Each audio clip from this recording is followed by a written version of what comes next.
Today we're going to look at the computational theory of mind as presented by its most influential proponent, Jerry Fodor.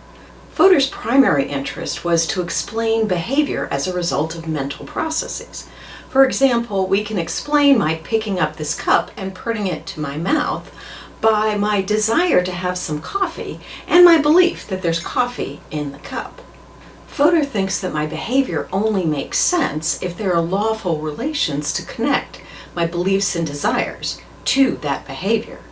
In the same way that Frege wanted thoughts to refer systematically to objects in order to preserve the truth of logic, Fodor wants representations to be systematically organized in the mind to preserve rationality in behavior. Recall that the basic claim in this series is that the mind is a representational system. This is the representational theory of mind, which is the content of a mental state is determined by its relation to the object represented. My perception is about a cup because it's the cup that I'm representing and not the football. Our question in this series is what determines that relation? What makes this representation, this perception that I'm having about this cup? Fodor's contribution is to add a formality condition. And that is, according to the computational theory of mind, representations must also be formally distinct. What that means is that my representation of the cup isn't just about the cup. It also has a particular role in my mental system that specifies how I think about the cup. It's the cup that I'm holding. It's the cup that I believe has coffee in it. I want coffee, so I drink some. But I might get confused about which cup has the coffee in it. And then even though I am representing this cup, I don't represent it as having coffee in it. I don't act in a way that I would be drinking some because I can't remember whether it's this cup that has the coffee or this cup. So even though this is the cup that has coffee in it, I'm not representing it that way. The formality condition explains why, even though this is the cup that has coffee in it and I want coffee, I'm not drinking out of it. Fodor contrasts his view with other representational theories by going back to Descartes and his inability to tell whether he was awake or dreaming, or the more radical possibility that the world is an illusion altogether, and we couldn't tell the difference between an illusory world and a real world. And here are three responses that a person might make to this situation. First, it's possible that your experiences are the same in both cases. And this is the rationalist view, and as we'll see, this is the view that Fodor adopts. Second, it's not possible that your experiences are the same. And this is the phenomenological view, and you can recall that Husserl argued that your experiences of the world are sufficient to tell the difference between whether it's illusory, whether you're in a dream, or whether you're waking. So we've got the Kleenex box and the fact that this is stable in my experience and I can manipulate it and it's not flying off and I'm not going through the door of the Kleenex box. That's how I know, just by my experiences, that this experience is not a dream. So we're all good. And then the third response we haven't talked a lot about. It was introduced a bit in the first video, and it's that it's the naturalist response that your relation to the environment plays a role in determining the nature of your experiences. And Fodor's going to argue that this third response is just not helpful in explaining my behavior in relation to my mental states. It's worth pausing a bit to think about which response you find most plausible.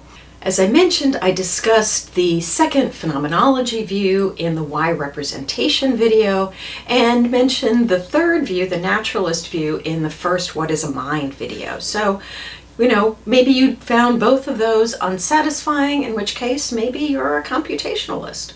Fodor argues that your representations would be the same in both cases, whether this is a real world or an illusory world, just as long as those representations play the same role in your mental system. That is, as long as they're formally the same. It's called the computational view because we should think of the representational system as like a computer. Your sensations are like the inputs to a computer program, and your mental processes are like the algorithms that operate on those inputs. A computer has no way to determine the truth of the data that is being put into the system, and the argument is that the mind also has no way to know if the sensations that it's experiencing are about anything in particular. Fodor calls this approach methodological solipsism. That is, mental processes operate on purely formal properties of representations but have no access to the semantic properties, including the property of being true and of representing the environment.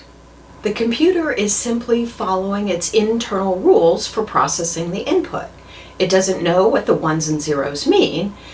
The numbers figure purely as shapes and sequences in the functional operation of the system. Form is shape and causal relations. Semantics is content, what the forms mean, what they represent. Fodor recognizes that leaving out the meaning, the content of representations is unsatisfying. After all, we want representations to be about the cup, so we can get the coffee after all.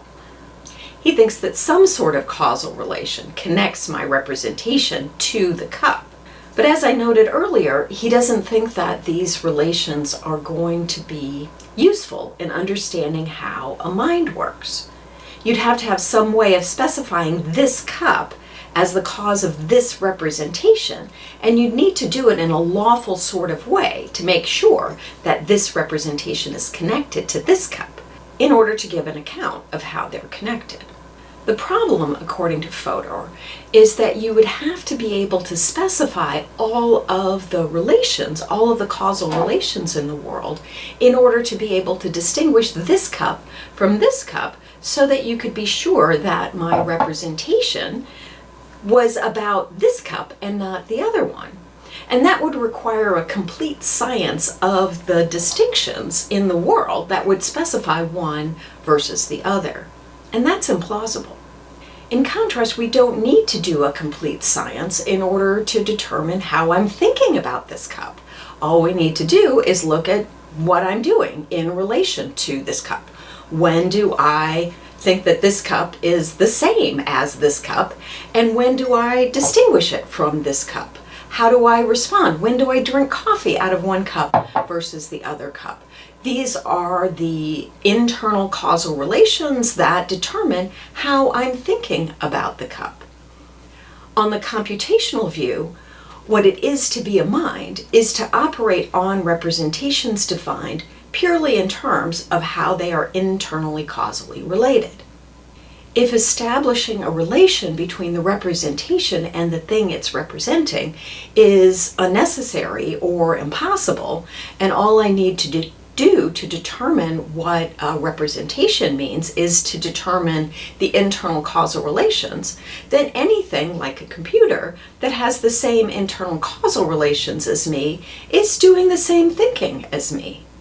To get a machine or my phone to be thinking is just a matter of getting it to do the right sort of processing. And getting the right processing, figuring out what the right processing is an enormous debate in AI research. It's not a simple question. But in my view, these debates miss the more fundamental question of whether the processing is meaningful at all. That is, the question of representational content has got to be answered, however difficult it might be.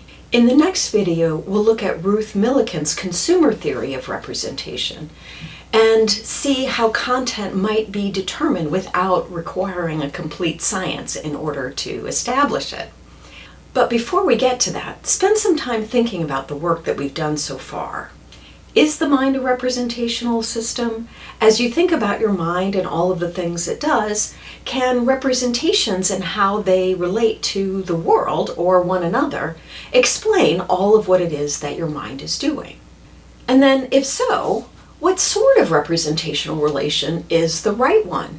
Can your conscious experience determine the content of all your representations? For example, can your conscious experience and the patterns of your conscious experience determine the distinction between the cup and the football? Or is truth the determining feature of content? Is the thought the football is green and purple true because football refers to this and green and purple refer to its colors? If so, then how does my ability to personally grasp the thought that the football is green and purple relate to the truth of that proposition? If I've only seen it ever from the green side, then, and I only think of it as the green football, does that affect the truth of either my thought about the football or the truth that the football is green and purple? Or is my use of representation what determines its content? If I think of the green football as a different football than the purple football, then perhaps I have different representations. They're formally distinct, despite the fact that I'm referring to the football in both cases.